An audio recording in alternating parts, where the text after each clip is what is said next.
Burt Reynolds. For a whole generation, the undisputed king of the open road, the smiling outlaw with a lead foot and a devil-may-care attitude who made the Pontiac Trans Am a global icon, he was the perfect blend of charm, rebellion, and pure American horsepower. What if I told you his on-screen love for fast cars wasn't an act, that it was something much deeper, something way more personal? If the real reason for his obsession with speed wasn't about fame, or movies, or even fun, about survival, an obsession born not on a movie set, but on a dark Florida road, in a violent, near-fatal crash that should have made him fear cars for the rest of his life. Instead, it did the exact opposite.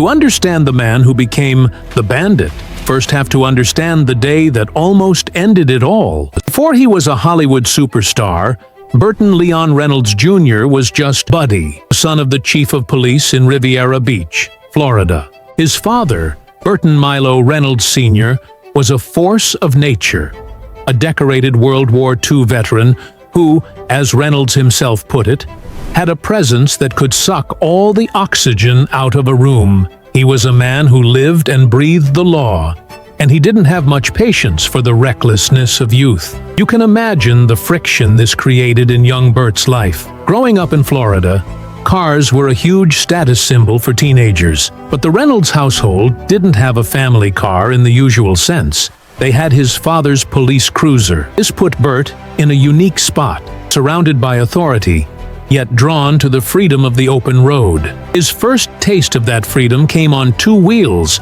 when he got an Indian Scout motorcycle in high school, a classic symbol of teenage rebellion. His father, the police chief, hated it. Burt would often find that his motorcycle wouldn't start in the morning, only to learn later that his dad had snuck out during the night to pull the spark plug wires. It was a constant tug-of-war between Burt's hunger for speed and his father's need to control it. This dynamic set the stage for a complicated relationship with risk. Burt wasn't just flirting with fast machines.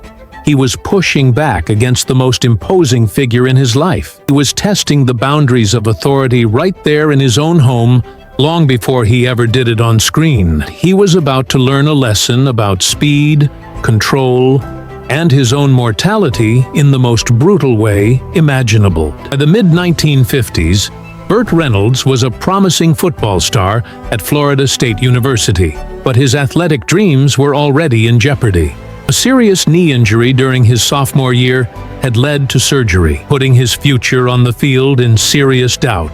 Feeling down on his luck, he borrowed his dad's car to clear his head. The car was a 1953 Buick. It was Christmas Eve, and Reynolds was speeding, his mind racing as fast as the car. After getting a ticket for doing over 100 miles per hour, his night took an even darker turn. On a dirt road, he collided head-on with a stalled truck. Impact was catastrophic. He was thrown around the cabin of the big Buick. Crash ruptured his spleen and caused devastating internal injuries. When the ambulance arrived, the situation was dire. Blood was coming from his mouth when he coughed. Lying on a gurney, fading in and out of consciousness, Burt later recalled hearing the words, "Nobody ever wants to hear." The doctor leaned over and told a nurse, "Prep him. This boy's dying." He fell into a coma that lasted for hours. Any hope of salvaging his football career was gone for good. His life had been shattered. But in the twisted metal of that wreck, something new was forged. Years later, in an interview, Reynolds was direct about what he believed saved him: the car itself. He said,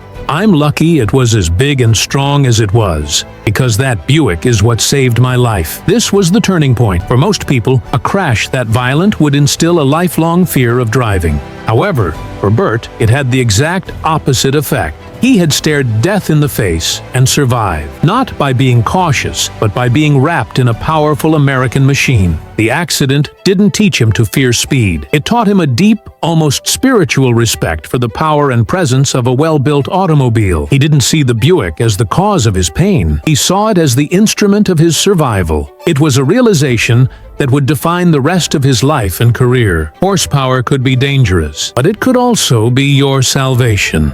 After the accident, Burt's path was forever changed. With football off the table, he turned to acting. But the psychological impact of that night stayed with him. He carried the knowledge of his own fragility, but also a newfound daredevil's confidence. He had faced the worst and walked away. What was a movie stunt compared to that? This mindset found its perfect match in Hal Needham, a top-tier stuntman who became Burt's roommate, best friend, and later, his go-to director Needham was a legend in his own right, a guy who jumped cars onto moving barges and rolled pickup trucks for a living. He and Burt were kindred spirits. Two men who understood risk and weren't afraid to push the limits. This off-screen life began to seep onto the screen. In 1973's White Lightning, Reynolds played a moonshiner driving a souped-up Ford sedan.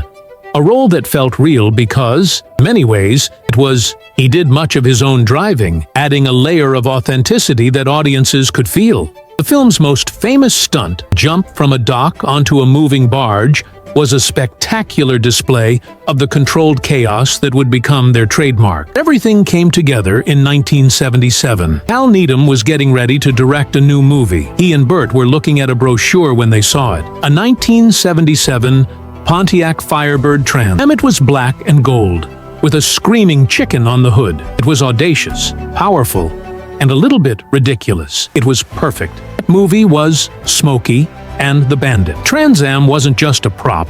It was a co-star. It was the physical embodiment of the Bandit's persona, charming, rebellious, and seemingly invincible. When Reynolds was behind the wheel, he wasn't just acting.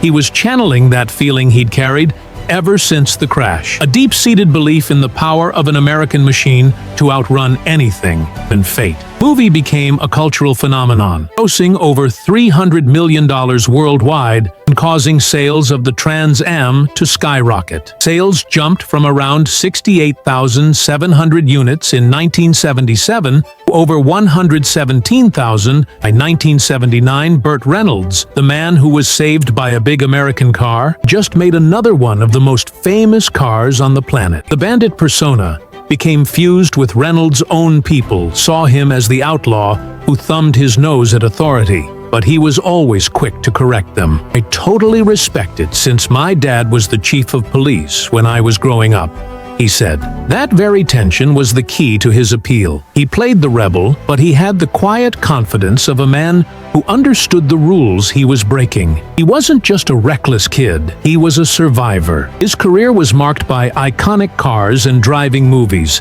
including Cannonball Run, Hooper, and Stroker Ace. In The Cannonball Run, there's even a sly nod to his own legacy. When his character is picking a car, he considers a black Trans Am before saying, "Nah, that's been done." He did it so well that people who bought the Trans Am would pull up next to him on the street and jokingly yell, "It's your fault!" And Burt would just smile. He knew they were having a good time in that car, just like he did. So, the surprising reason Burt Reynolds loved fast cars wasn't that he was a natural-born speed demon.